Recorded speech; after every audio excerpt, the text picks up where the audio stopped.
some breaking news for you. The Home Office have been in touch about Suella Braverman's specific and explicit invitation to me to come to Rwanda. She said to the Daily Mail last night, "I invite him to come to Rwanda before he casts aspersions on this beautiful, welcoming country." There are two problems with that statement from the actual Home Secretary. The first is that I haven't cast any aspersions upon Rwanda itself, although I, of course, reserve the right to do so. Better qualified people than me are pointing out all manner of problems with the country's recent history and current regime. But I did cast aspersions upon her, the same aspersions upon her legislation designed to deny people a modern slavery defence in the context of asylum seeking.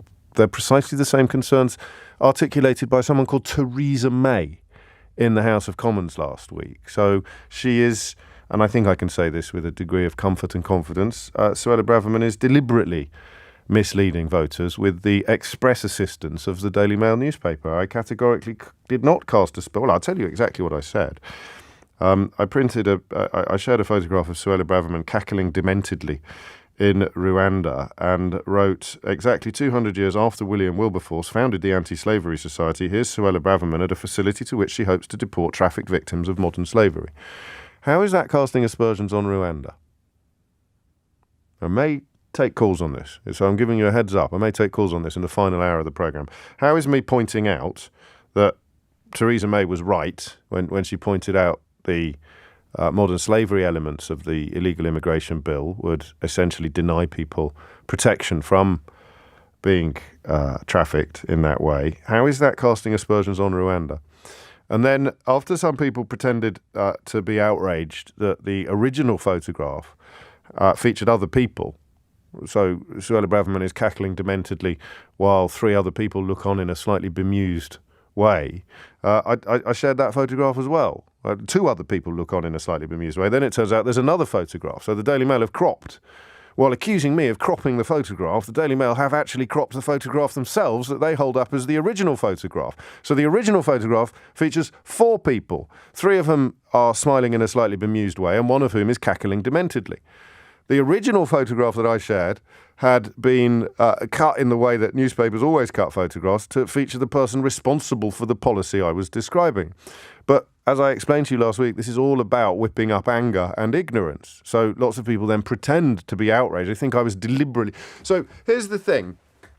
In order for that to have been a conscious attempt at deception by me, you would have to believe that Suella Braverman was photographed alone by a photographer while cackling dementedly at nothing in particular, so sort of nothing specific. So this apparently is what people thought was being conveyed. So Suella Braverman standing alone in the middle of Africa, cackling dementedly in a camp to which she is intending to ship, against their will, bona fide asylum seekers and quite possibly victims of people trafficking and modern slavery. So I guess maybe people thought I was suggesting she'd just stand there thinking about all those poor souls being treated abominably and then she'd laugh her head off. But I certainly wouldn't have considered that a possibility myself. It seems fairly obvious that if someone's photographed laughing, they're going to be laughing at something that is happening around them.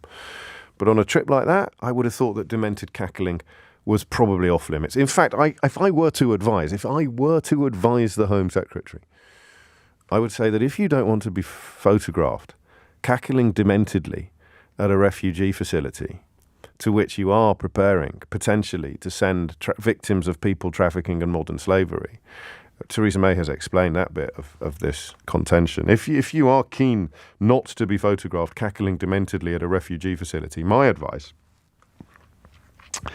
would be not to cackle dementedly at a refugee facility.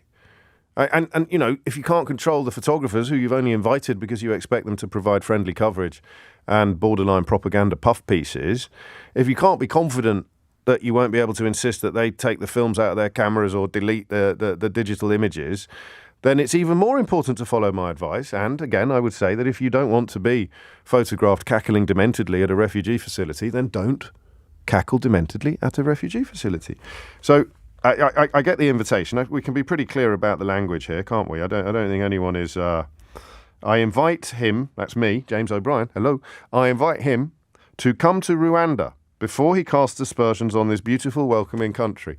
So somebody called, wait for it, David Barrett, the Home Affairs editor at the Daily Mail, has gone all the way to Kigali and been told to write an article about a tweet I wrote in bed on Sunday morning in West London. What do you want to be when you grow up? I mean, that is incredible. But now we're trying to pin down the details of the invitation because I'm very keen at least to consider becoming the first journalist to accompany Suella Braverman to Rwanda that hasn't been handpicked to provide fluffy and positive coverage. So we're just trying to pin down the Home Office on the precise details of this invitation. I have nothing but sympathy for the poor souls in the press office who have to mop up after a Home Secretary as verbally incontinent as this. But remember, she was just doing the pro quo with the Daily Mail. There's no point inviting these people on a trip and schlepping all the way to Rwanda unless they're going to be able to get a little bit of cultural stuff in their newspaper the next day. So I have nothing but sympathy for the press office fielding these inquiries, but I am very keen today to pin down exactly the nature of this invitation. Keith, do you fancy it? Yeah, you sure? It's not like a Club 1830, mate. It's not. I mean, okay. It's not Kavos. It's Kigali. We'll have a look.